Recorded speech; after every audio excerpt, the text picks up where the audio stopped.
Hello, everybody. Welcome back to Amateur Sports for today's Raptors Happy Hour live stream. We are here for your Monday Happy Hour, October 27th, and could be a very good day in Toronto sports. Of course, we have the Toronto Raptors playing a little bit later tonight against the San Antonio Spurs, looking to bounce back, looking to rebound after a pretty brutal display against the Dallas Mavericks. And we have a lot of thoughts from myself to discuss in that one.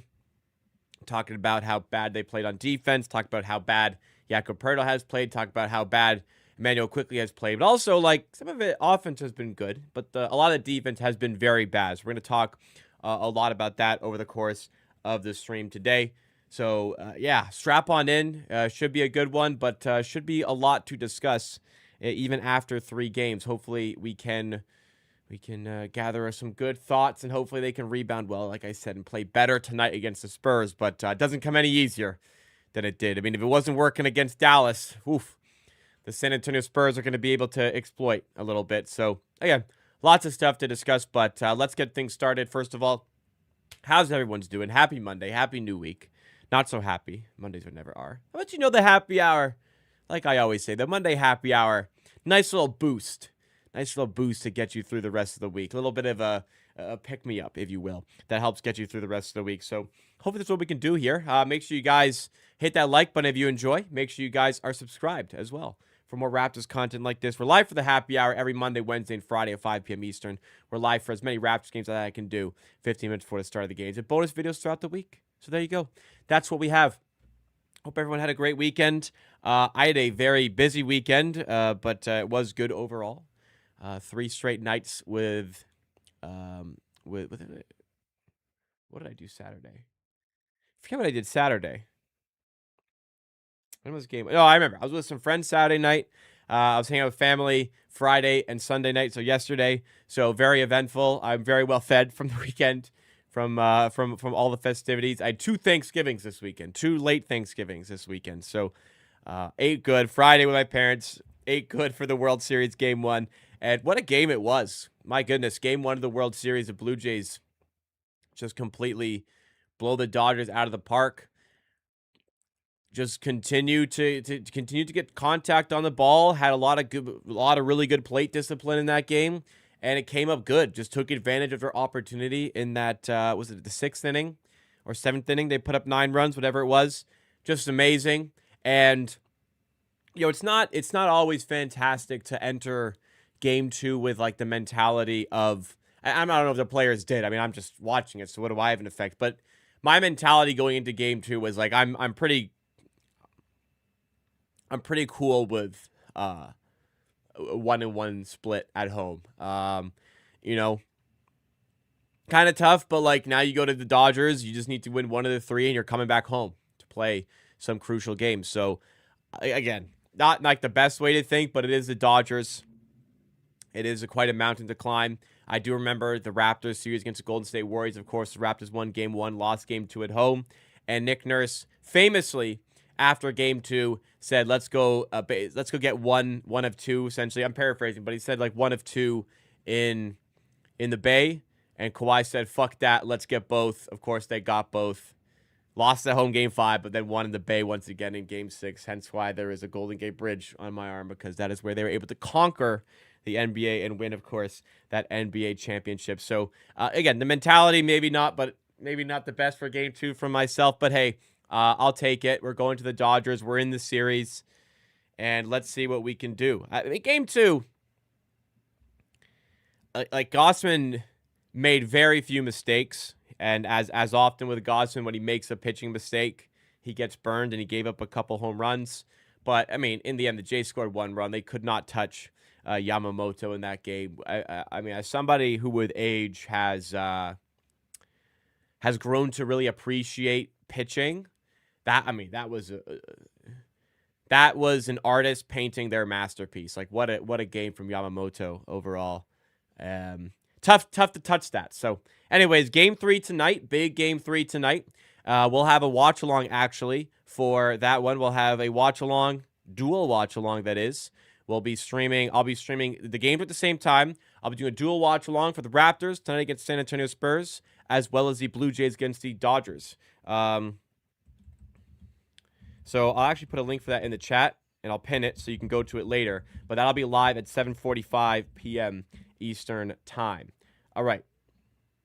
What's going on to the people in the chat? Let's say hello. We have Q-Man joining us, saying, fire Darko, hire Tibbs. We'll certainly talk about Darko Rajakovic over the course of the stream tonight.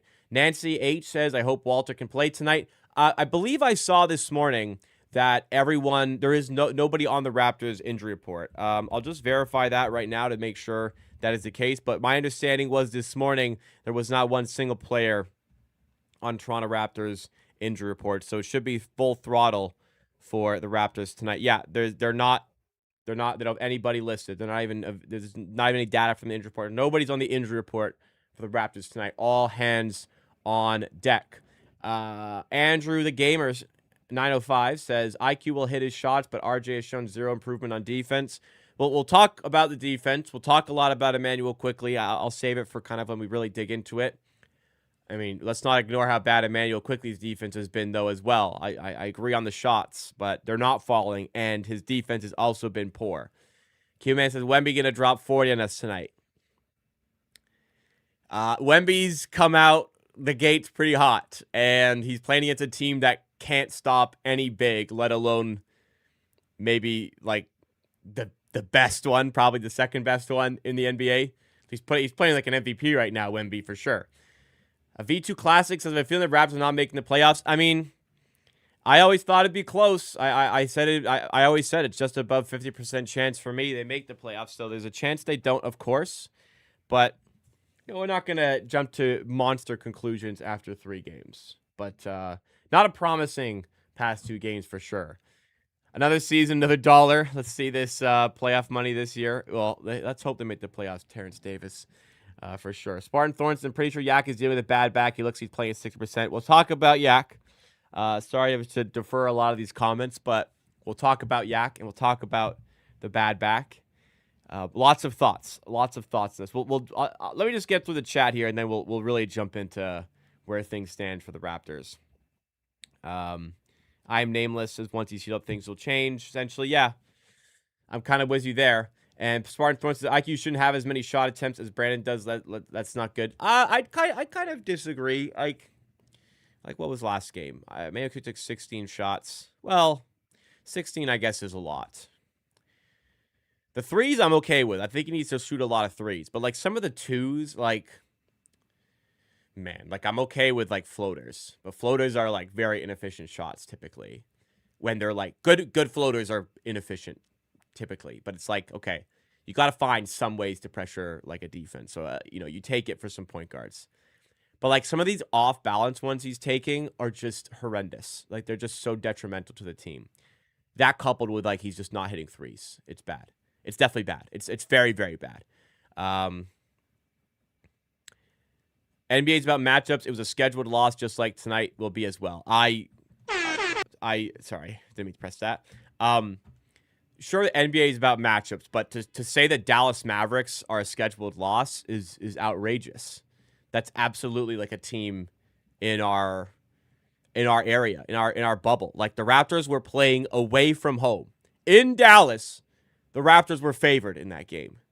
Favored slightly, like very slightly. They were 1 point favorites. The Toronto Raptors were in above 50% of the outcomes of that game were expected to win against the Dallas Mavericks. It's not like we were like playing like how the hell are we supposed to compete with the Dallas Mavericks? No, like that was definitely a very winnable game for the Raptors for sure. All right, let's talk about this. They lost to the Wizards. There you go.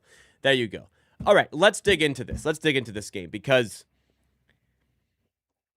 it was big. The people are seriously talking on this one.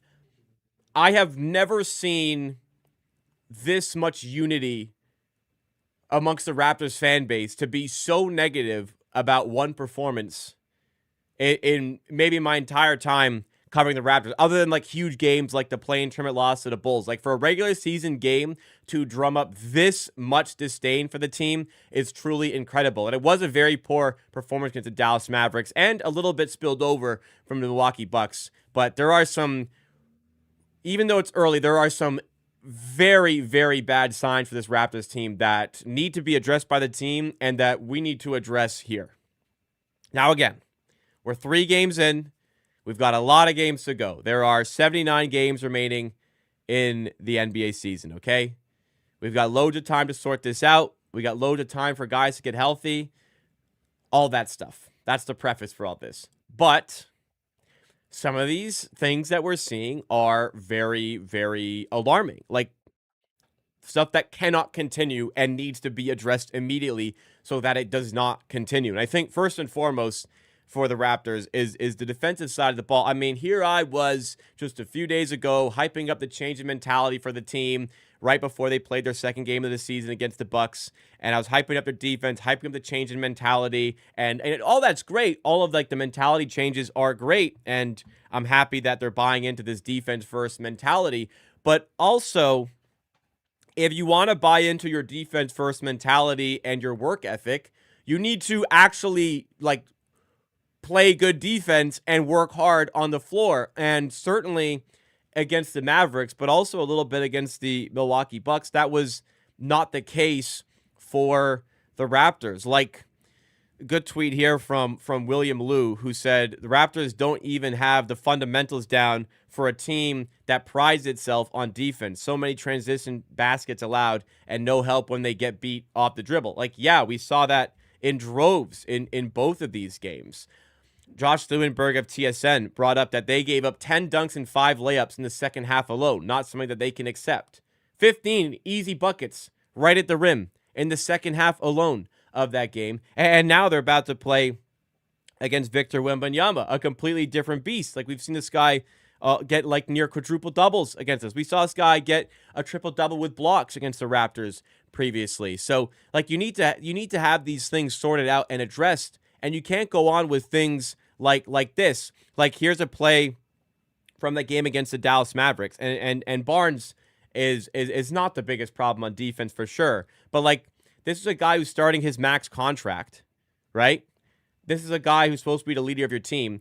Like, here's Scotty Barnes, too busy arguing with the refs to pick up Najee Marshall cutting to the rim and gives up an easy basket. Like that's just completely inexcusable, no matter who it is, let alone for a guy on a max contract.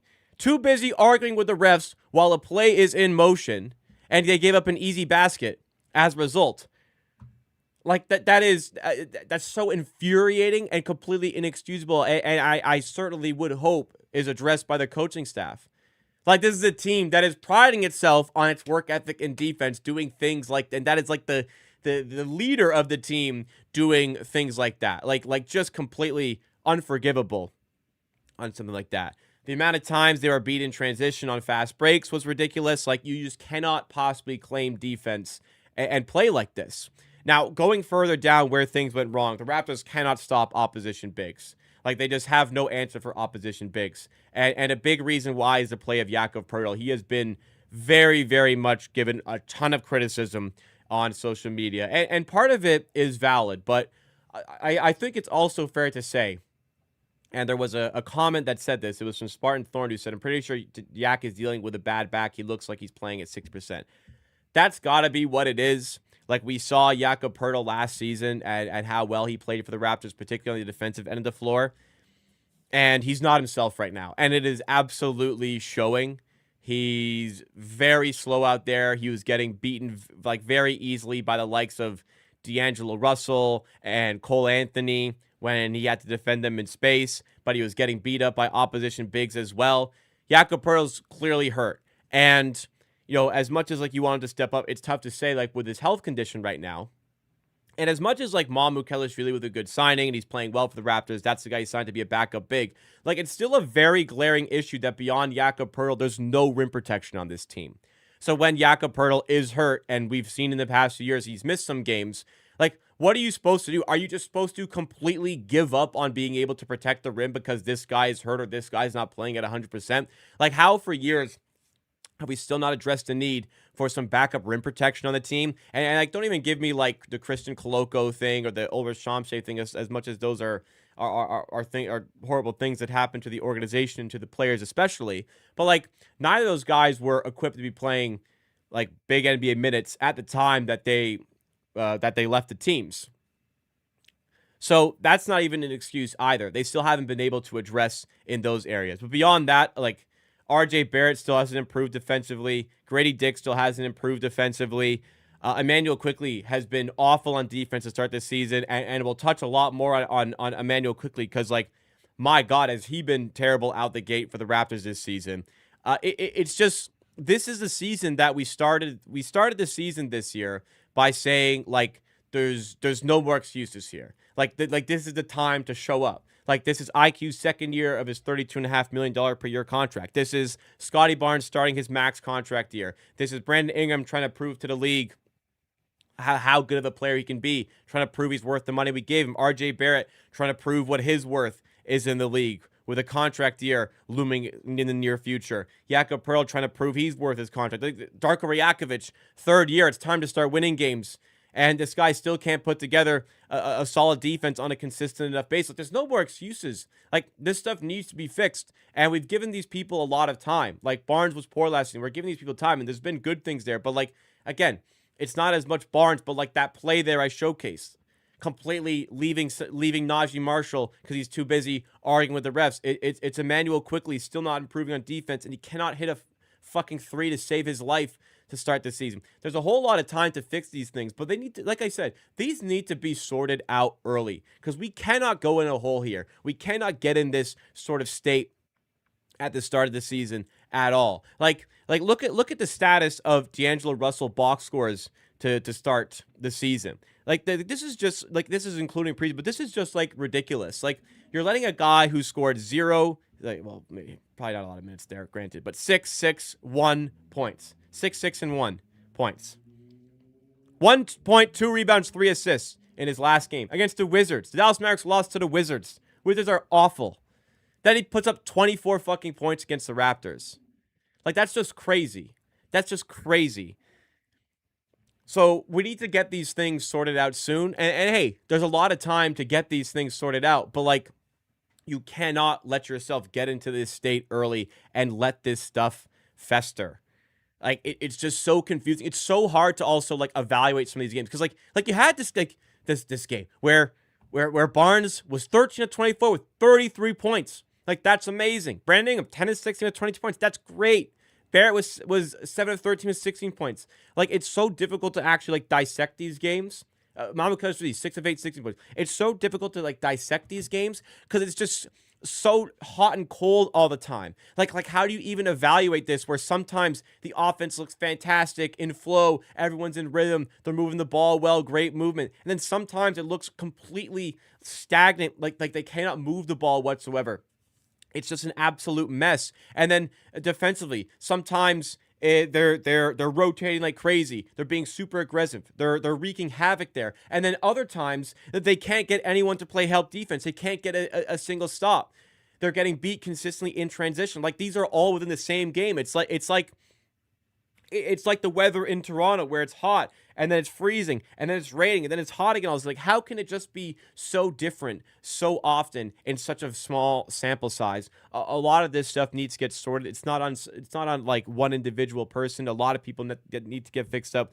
But, like, man, like, whoever it is in the coach, like, people want to blame Pat Delaney because he's the guy supposedly in charge of defense. Like, okay, sure, but also the head coach needs to take responsibility. Also, like, your $32.5 million point guard needs to take responsibility. He did on Friday, and then he was even worse in that game against the Dallas Mavericks. So, like, a lot of people need to hold themselves accountable within this team. But it's just like we're 3 games in and we already have to have these conversations after all the talk in the offseason. It is frustrating. I still think that there's, a lot of time to get this sorted, like I said. But worrying signs. Definitely worrying signs that can turn around. But I think, like, I held the expectation that was like just above 50-50 chance the Raptors make the playoffs. I think I was a little bit lower on the spectrum compared to other Raptors fans there. And I think it was a bit of a, maybe this is too aggressive a term, but it was a little bit of a rude awakening, I think, for some fans to see that there still are some deficiencies with the team that do need to get sorted out. Absolutely need to get sorted out. Kamai's in chat says, Is it a size issue with the team, or is it some pieces who play certain positions on the team does not work? Like Ochai Agbaji asked to play center against Jokic. Size is a little bit of a factor because it is a pretty small team. I think that's just more a rim protection problem because beyond, like, if Jakob Poeltl's hurt, which he's not playing this, like, the team just crumbles defensively without having that defensive anchor. And that's been the case for a couple of seasons now, and they still haven't addressed, like, hey, when Jakob Poeltl's hurt, the defense crumbles. We need to have like a contingency plan in place for when he is hurt. You know what I mean? Picking your bucks and Yakko's doing stretches to his back. There was no tomorrow. The guy's playing hurt 100%. I mean, yeah. I mean, you look at it. He's playing hurt. He had like this isn't like he was really good last season. He was really good last season. Like, this is not like spilling over. Like, where the frustration is for Quickley is that this is bad. Like, he wasn't, like, he was fine last season, but like there was already worries last season, and now they're creeping in again this season. The Yak is kind of a new issue because I don't recall him playing poorly for the Raptors in any consistent spell last season. For RJ's defense, like, yes, like we know it's been bad and it's still bad. Like, that's concerning that hasn't gotten better. You know what I mean? V2 Classic says coach will be fired early this season. That's my prediction. I don't think so. But like, this is the year, like, he's either got to get some wins or he's getting fired. Like, we can't just keep giving him more time to lose games. Like, they went nowhere for 2 years with him. So that he needs to start putting up some wins. It could be a midseason change if things go really poorly. I'm not really expecting that. And I think it's too early to say. I mean, I've wanted Darko fired since like 20 games into his first season. Not like, maybe not like for real fire, but 20 games in first year, I was like, yeah, this guy actually probably isn't a good coach. And by halfway through the season, I was like pretty convinced this guy sucks. So I've wanted to replace him for a long time. But even still, I'm like, well, it's 3 games in. I think he deserves a little bit more time. But if you think he will get fired this season, I don't think that's a pretty crazy assertion. But again, keeping things in perspective that it is 3 games for the Raptors here. Somebody said, yeah, V2 Class also, how do you build a team with 1 center? Yeah. Like, Mama Kelster is a good pickup, but not a single other rim protector other than Jakob Poeltl. Come on, man. Come on, man. That's crazy. Can't always blame the refs. Like, you got to move past the refs. And there's much more glaring issues for the Raptors than officiating from that game. Like, much more glaring issues. Ronnie says, I'm done with Quickley. He has to get traded. I want to see more comfortable with Shed being the starting point guard for the rest of the year until we find a legit starting point guard. Okay, let's talk about Immanuel quickly, because I kind of wanted to save that for its own little part of the stream. I like to like divide these essentially into parts instead of just being all over the place. Let's dive into Immanuel quickly. There's been some struggles for the Raptors this season for sure. Defensively, there's been issues. Offensively, there's been issues. And unfortunately, one of the like a good chunk of the reason why there have been issues is unfortunately the play of $32.5 million per season man, Immanuel Quickley. And that needs to change immediately. Like I said earlier, this is a season of no excuses. We talked about it for Brandon Ingram, Scotty Barnes, Darko Rajakovic, etc. But Immanuel Quickley is very much in the boat that there are no excuses this season. Like, he's healthy coming into the season, finally. He's in the second year of his very large contract, $32.5 million per season, 4 more years, including this year, of making that much money. It's time for Immanuel Quickley to start being a starting point guard who is worthy of that contract. And so far out the gates to start the season, he has absolutely not been there. Like, I can forgive the 2 of 18 start from 3. First 3 games of the season, Immanuel Quickley is 2 of 18 from 3. Like, the Raptors do not have floor spacers on this team. They have such a lack of floor spacing. So much of where the floor spacing is coming from for the Raptors is reliant on Immanuel Quickley, reliant on pull-up threes. And for me, I've said, like, this is a guy who needs to take a ton of threes. This is a guy who needs to take like 10 threes a game, 9 threes a game, needs to get those numbers up. He needs to get that volume up. And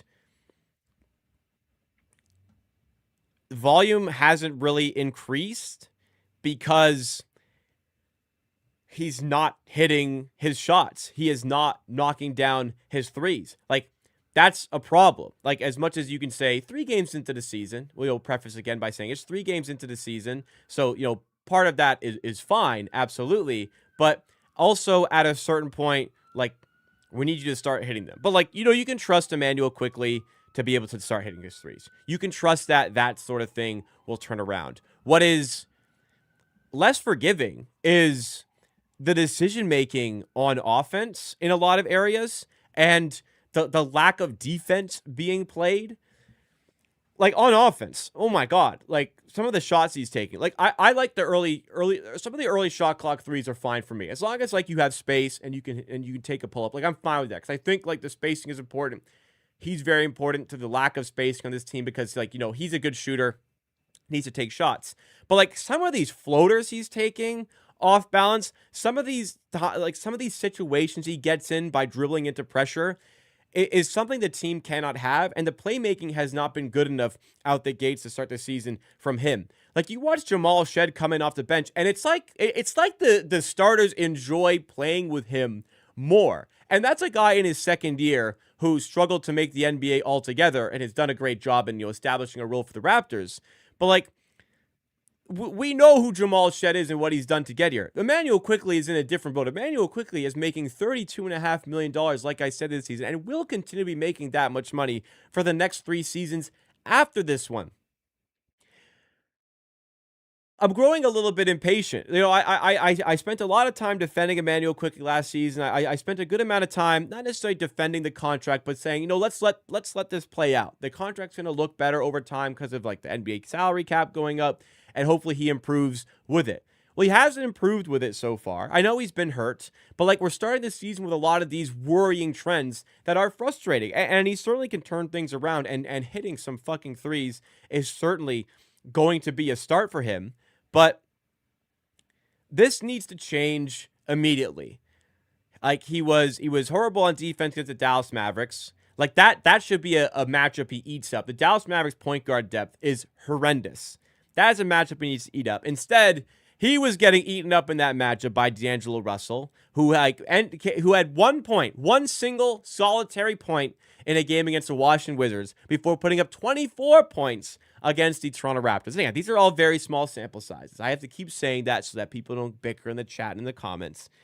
But it's very obvious that Immanuel Quickley is not playing like the point guard this team needs him to play like. Like, we're not asking for the world here.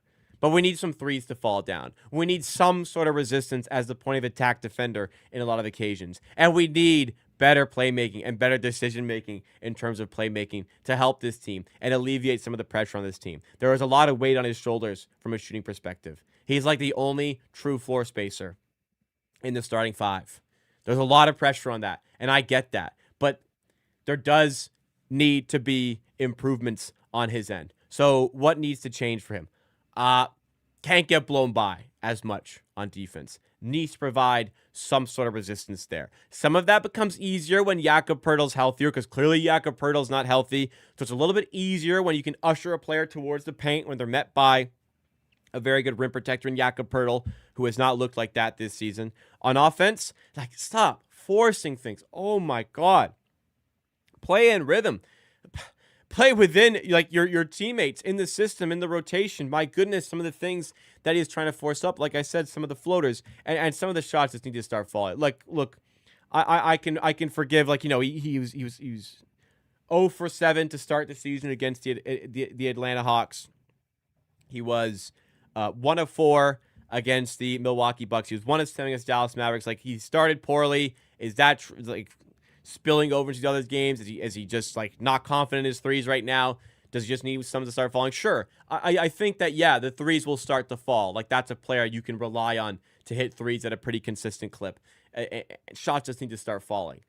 That's fine. But, again, I'm not as much about the results as the process. There is still a lot being forced on offense. That process isn't there. There is still a lot of issues on defense where the process just isn't there. And the team is a bit of a mess on the defensive end. But this is a player who needs to step up. Like, absolutely needs to step up And the players on offense, because we've gotten some good performances on offense, the players on offense deserve better out of their point guard, or else there are going to be issues. And the Raptors again are locked into this contract, so this is a point guard. Let's fix this. He's a good player, and he is good enough to get out of this and help the team get out of this current sticky spot they're in after a game where, like, again, there was like a lot of people upset about this game and a lot of the hate directed towards Immanuel Quickley. There is time to fix up, but definitely the early signs are a little bit concerning.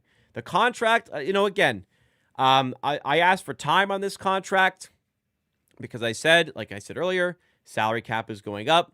He's going to get better, and he can start to make the contract look good. But like that, obviously hasn't done that so far. So still time to do that, but I reiterate that this is a season for the Raptors where there are no excuses. There cannot be excuses. You just need your point guard to be playing better than this, plain and simple. And I think that he absolutely needs to understand that. I'm sure he does understand that. He took accountability for the Friday loss to the Milwaukee Bucks, then proceeded to play much worse in the next game against the Dallas Mavericks. Let's read some of the chat here, what people say about Immanuel Quickley.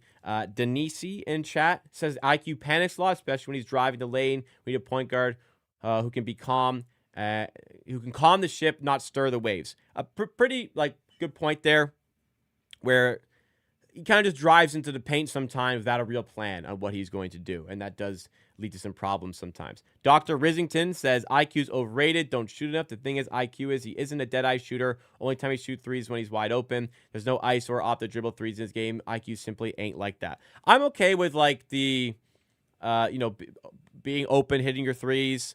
He's been taking 7 a game for the Raptors, and he acknowledged that he needs to shoot more threes per game, and some of that's going to be off pull-up. I'm okay with not having the isolation three in his arsenal. I'm okay with that. Off the dribble threes, I'm also okay with that. But I mean, he's still taking a bunch. He's taking 7. I still think he can take more. And he's been wide open on some catch and shoot opportunities, and he's still not making them right now. So, as much as I'd love to have a point guard who can hit them off the dribble and hit them in isolation, I understand he's not that. He's got to hit the easy ones, and he's not doing that right now, which is the problem.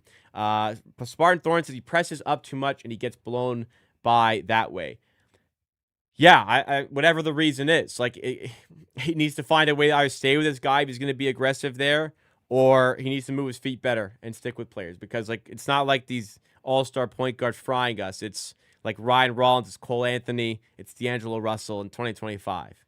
And, Ronnie says IQ has no trade value, so nobody's taking that contract. Yeah, this is our point guard. We got to make this work. He's got to be better. He's not getting traded. There's no trade out there that I see making sense for this. So this is our point guard that we got to work with, and he's got to be better for us.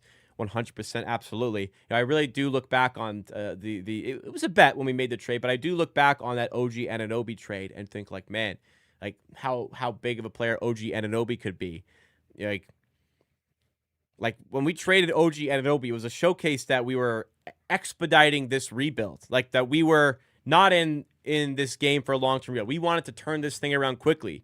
We got RJ Barrett, who has his deficiencies, particularly on defense. And we've got Immanuel Quickley, who's showing his deficiencies right now on both ends of the floor. That's what we got out of OG Anunoby. I think it's very fair for the expectation to be much greater of these players than what they are providing on the floor for us right now. But in that decision to expedite this rebuild and not go through that long-term rebuild process, the Raptors made the decision that they need to start winning quickly, and they still haven't showcased that they're going to be able to do that consistently this season. And again, that's just adding on to the worrying signs that exist overall for this organization and where it stands at the moment. Kind of no other way to put it there.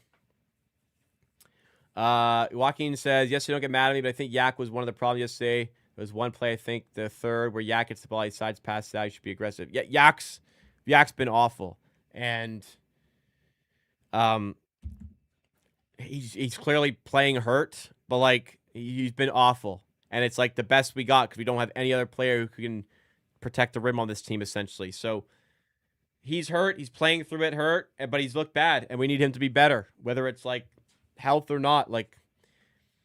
That's not good enough for Jakob Poeltl. Like, we need more from him. Like, he just got a big deal as well, but he's obviously not healthy right now.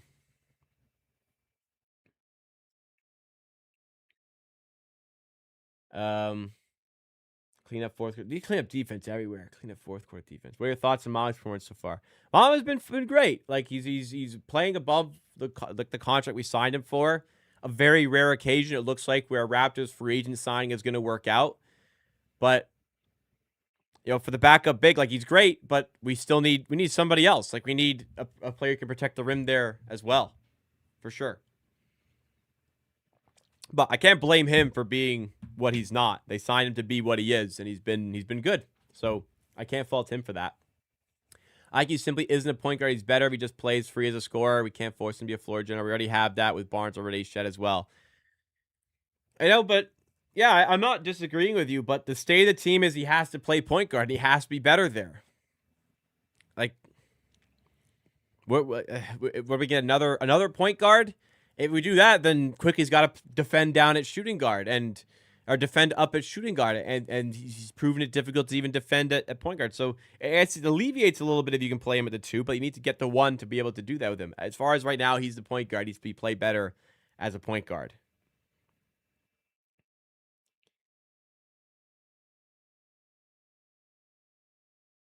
OG wouldn't have been as good here as what we have. I mean, I disagree. He was like as good. He's always been this good. It's just nobody gave him enough credit when he was here. It does sour me that the OG trade hasn't worked out in our favor after looking really good out the gates for us. But he was, you know what? In fairness, he was a free agent. Could have lost him for nothing. So I got to consider that part of it. Like, if we had traded Fred for scraps, I would have been pissed about that. But then, like, now I know that he walk for free, that it's like, well, that we should have gotten something out of him. So, maybe that was playing on the mind as well. So I'll check myself there a little bit.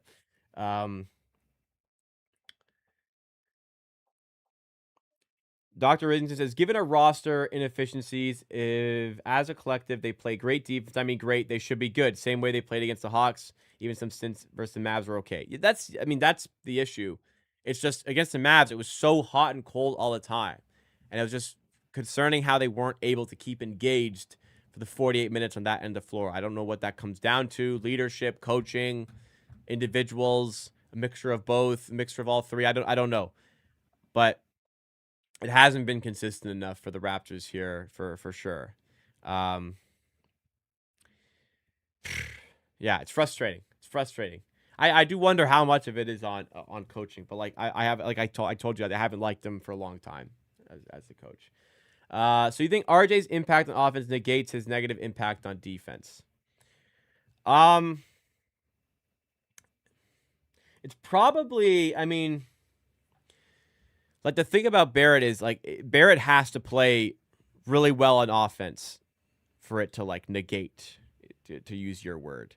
So when Barrett's, like, decent on offense, it doesn't. When Barrett's really good on offense, it kind of does. But it's still frustrating that he hasn't improved, like, at all defensively from what we've seen so far.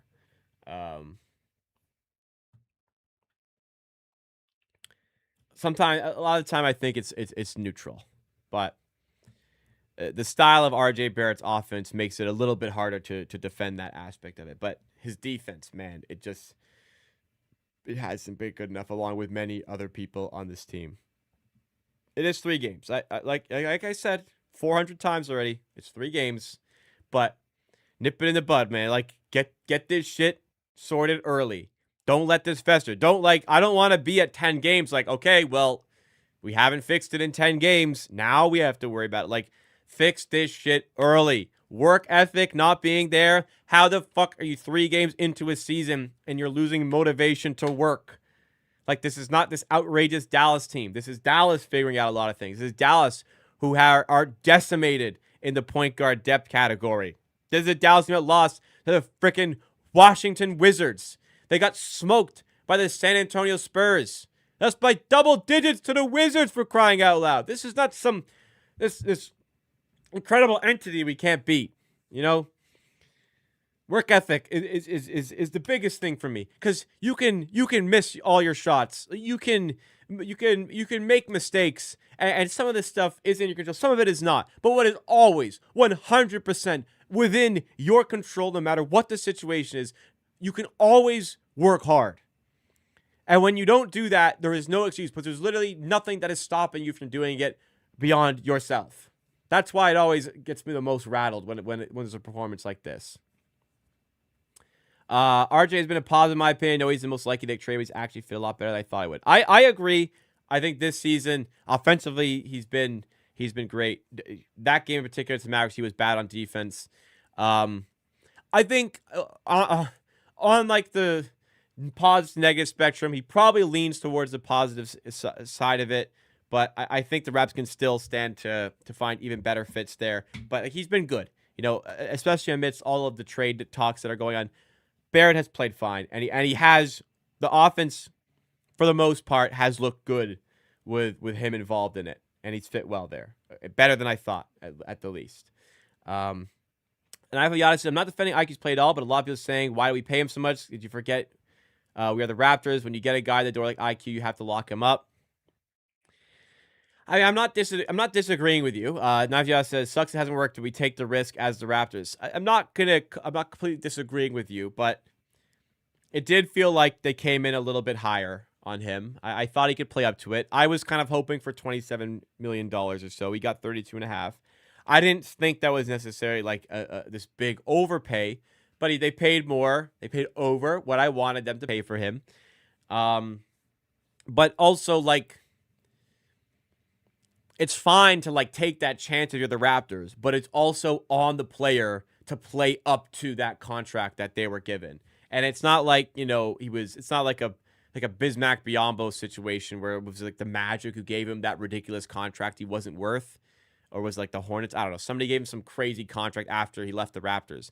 Like Immanuel Quickley, it's within the realms of reality for him to play up to a $32.5 million point guard level, but he isn't. And that's on him as well. This team, OSD, high pickup points are fine, but you really need Yak and Grady to be pressing that high. They're not Osar Thompson that opens blow by. I mean, you can do it. Like some of these decisions, like playing like a hyper aggressive defense, like that's fine. It negates or it deflects away from some of the other issues you have on defense. But if you're gonna play high pressure, high aggressive defense, you need better rotations and help defense to stop the inevitable blow-bys. So it's like, okay, we're going to do this, which will sacrifice this. Here's our counter. We're going to play hyper-aggressive defense high up, which will sacrifice getting blown by a lot, but we'll have this to cover it with the help defense and rotations.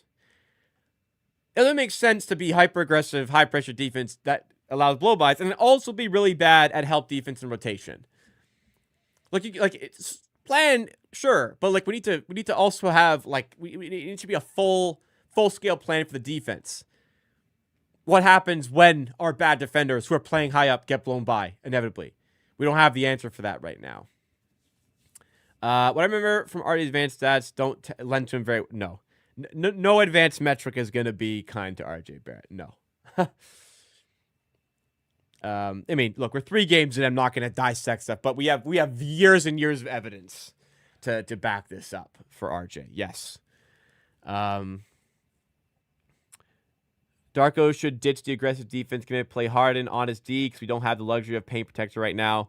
Well, if he played Harden on his defense, you need good defenders, and the Raptors don't have many of those, so you can't do that. Like, you can't. IQ's a bad defender right now. RJ Barrett's bad defender. Brandingham's not a great defender. Barnes is a good defender.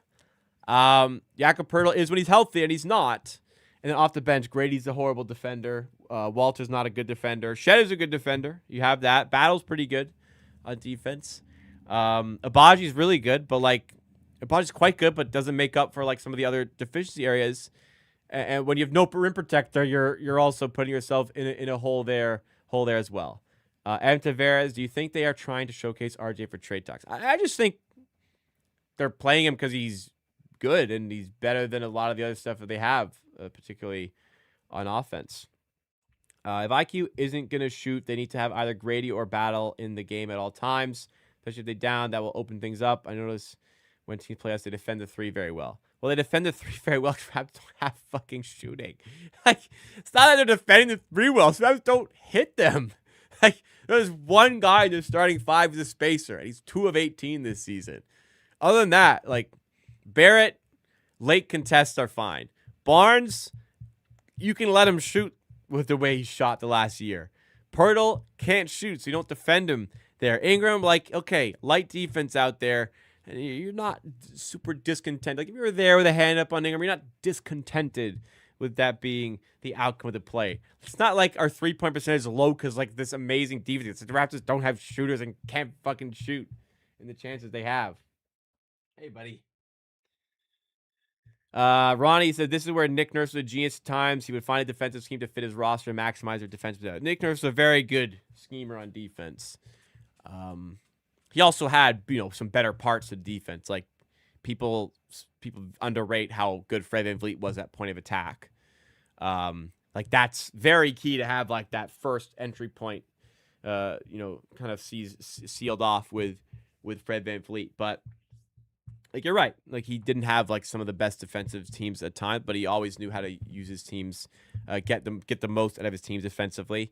Darko just still hasn't proven that he can't find a sum greater than his parts. It's been 2 years now. We're entering a third one. There's still time to figure it out. But 2 years, he was unable to produce more than the sum of the parts.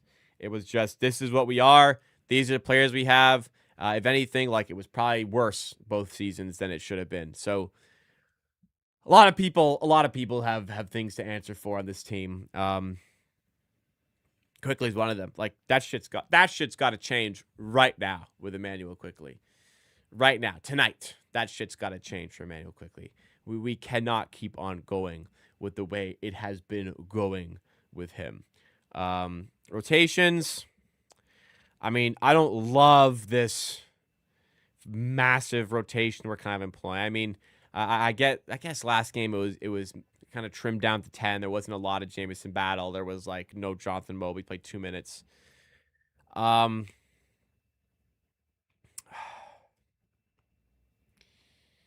I don't know. I've never loved his rotations. I feel like, some of these, and we're not maybe seeing as much of it this year. We'll see on it, but like in the past, the 4 bench, 1 starter lineups have annoyed me. I feel like, some lineups where you get maybe Mamu in with the starters would be cool, or maybe even Shed with the starters right now would be interesting. I'm not really a fan of much of anything Darko does as a coach. The only things I really give Darko praise for are, like, mentality and morale always seem to be quite good with him. Not maybe in that Dallas game, but mentality in the sense of, like, people usually work very hard no matter what the record is. And morale seems to be high with the team no matter what the record is. I'll always give him credit for that. But beyond that, there isn't really much for me to sing about. Coaches in the market right now, oh, man, I don't even know. I don't want Tibbs. I don't think Tibbs really is the answer here. Damn, what other coaches are available? Is Mike Budenholzer still with the Suns? Oops. Budenholzer would be interesting. Some other names are kind of escaping me, but not the greatest crop right now. I mean, Jordy Fernandez was the guy, man. That's the one that got away. Adrian Griffin, yeah, I think he's earned an opportunity somewhere else. He's a little worrying, but yeah, Adrian Griffin could get a go as well, I think. But are you kind of stuck in the past if you do that as well? Maybe. That'd be best to get, like, fresh blood, Roddy Evans, what do you think of CMB's debut? I was expecting a little more, but I know it's his first game. Yeah, I mean, obviously a little disappointing, but his first game, he's been hurt. He's been hurt in preseason. He's been hurt in summer league. He's been hurt everywhere. So in a season of no excuses, there's one player, the one player I think who has an excuse.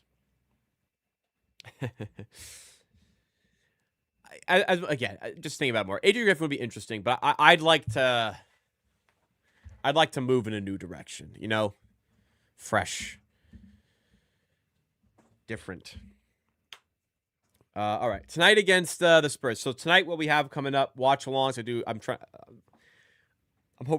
Hopefully getting on the other side of my scheduling conflicts. I'm going to miss the Wednesday game, but I'm going to be live tonight. We got the Raptors in action against the San Antonio Spurs.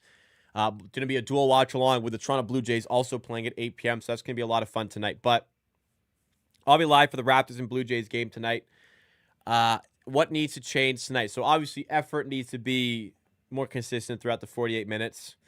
Immanuel has got to hit some fucking shots or we're cooked. Like, we can't score at the rim for like 38 minutes tonight because when Wembanyama is playing. I don't know how they're going to stop him. I don't know. I don't know what they're going to do. This is like we might get like I'm seriously there's games where I come in like this where I'm worried and the Raptors just fucking figure it out and they win by like 20. I go, what the hell? Like how? This could be like genuinely generational numbers from Victor Wembanyama tonight. I am a little bit concerned about a stat line that could go up tonight. I'm expecting 30 plus. I'm expecting 5+ blocks. I'm expecting like 5. I'm expecting 5 assists. I'm expecting him to just be a problem all night.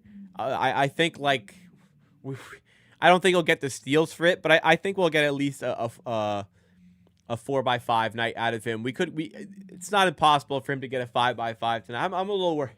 I might exaggerate this a little bit. I am terrified of what Victor Wembanyama could do to this team tonight because we don't have one good matchup for him. Poeltl is our only rim protector, and he's hurt. He's playing at like 50% right now. So how are we going to stop this guy? And I think this would be a question a lot of people ask before they play against him. But how the hell are we? How are we going to stop this guy tonight? I don't know. I don't know. Just kind of going through the spreads here. Spurs are favored by 4.5 tonight. The Rockets are favored by 15.5, like 16 points against the Nets tonight. That's crazy. Like we're a week into the season and we're already getting 16-point spreads. Like that's what you get in March when teams are tanking.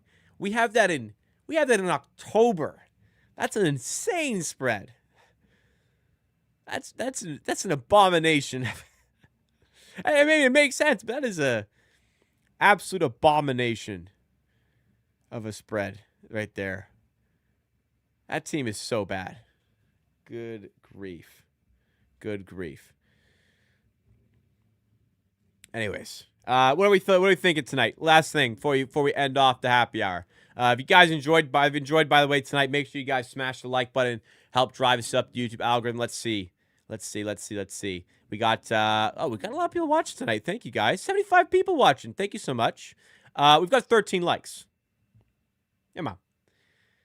Show some love. Let's get this up to 25. Let's get this up to 25 likes at least before I head off. I have Victor Wembanyama in my NBA fantasy league, and I think my boy's gonna eat tonight. I hope he doesn't. I'd rather the Raptors win than do well in fantasy, but I think I'm gonna get a good night of Victor Wembanyama in my fantasy league.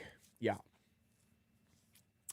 I wonder what are the odds on him to win MVP? So they were like plus 1,000, I think, right before the start of the season. He's got to be like plus 500 or better now. Like the way he's played, he's plus 310.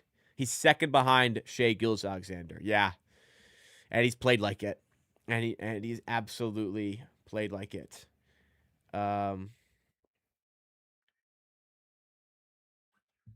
Yeah, it's gonna be a scary one.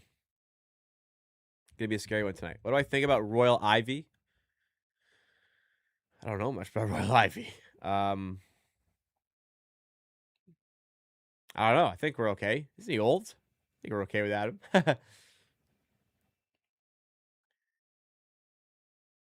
Some botched layups from the other night from IQ and Quick and from Grady Dick. Grady Dick was on a short leash with playtime in that Dallas game. Baji's playing well. I know I said he's most likely to trade it. It's going to be really tough to trade a guy who's kind of like as important as he is. Just put Barnes on Vic. I mean, that's what you'll have to do, but I don't really know what the if that's the answer as well either. I see a lot of sevens in near future. Wemby goes for 47 points, for 17 boards, 7 blocks. That's my prediction. That's pretty crazy.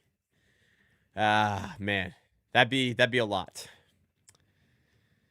At some point, like Daniel Russell getting 24 points makes me like want to throw up. Like if Wemby had like 40 tonight, I'd be a little sick, but I'd also be like in a bit of awe, like watching Yoshinobu Yamamoto in Game 2 of the World Series. That was like, man, that's his fucking splitter. It was just, you just have to, like, what are you going to do? Like, how are these guys going to hit that? It's an artist at work, which is, you can appreciate that as a sports fan.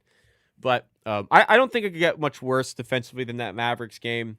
So hopefully they fixed up. Hopefully they've really settled in. I think it'll be a tough game for the Raptors to win. It's definitely winnable, but the effort needs to be there on defense. And I would think they need to hit some shots because it's going to be tough to score on Wembanyama as well. He is a absolute freak. All right, guys. We'll end it off there a few minutes early. But, hey, a few more minutes. Get ready for tonight's watch-along. I'm live at 7:45 p.m. Eastern Time. World Series Game 3 starts scheduled at 8. Raptors vs. Spurs scheduled at 8. I'm going to be live watching both of those with y'all. Should be a really fun night, and I hope to see you there. Like this stream on your way out. Thank you for the people that liked. We're up to 20 likes. 70 people still here. I'm asking for 5 more. Let's get this one to 25 on the way out. Subscribe if you're new. I'm live right here for the Raptors Happy Hour, Monday, Wednesday, and Friday at 5 p.m. Eastern Time. I'm live for as many Raptors games as I can do. If I'm home, I am streaming. I'm not skipping. I'm working really hard to be home for as many Raptors games as I can be. I do bonus videos throughout the week. Let's have a good week, everyone. I'll see you later tonight. Could be a big day for